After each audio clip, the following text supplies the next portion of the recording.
Sa kasagsagan ng pananalasa ng Bagyong Krising, hindi nagpatinag ang mga tauhan ng Abra Police Provincial Office sa kanilang tungkuling maghatid ng serbisyo at kaligtasan sa publiko.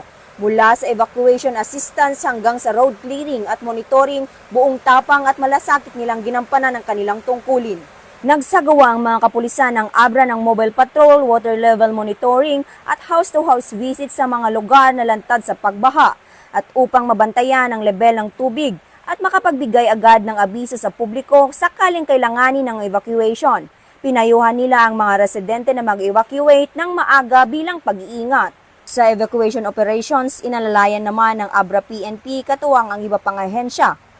Ang mga residente mula sa mga lugar na madaling bahain at gumuho patungo sa mas ligtas na bahagi kung saan pansamantala silang nanuluyan sa mga kamag-anak para sa kanilang kaligtasan at ginhawa.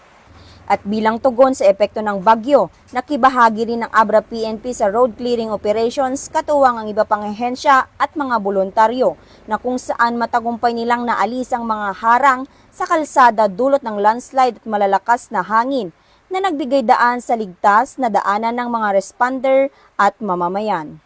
Sa kabila ng hamon ng kalikasan, nanindigan ang mga kapulisan ng Abra na maging sandigan ng mamamayan.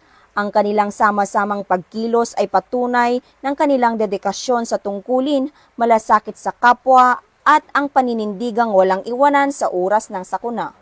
Mula dito sa Bangged, Abra, ako po ang inyong Police News Network Correspondent, Patrolwoman Maria Ella Garcia, alagad ng batas, tagataguyod ng Balitang Pulis.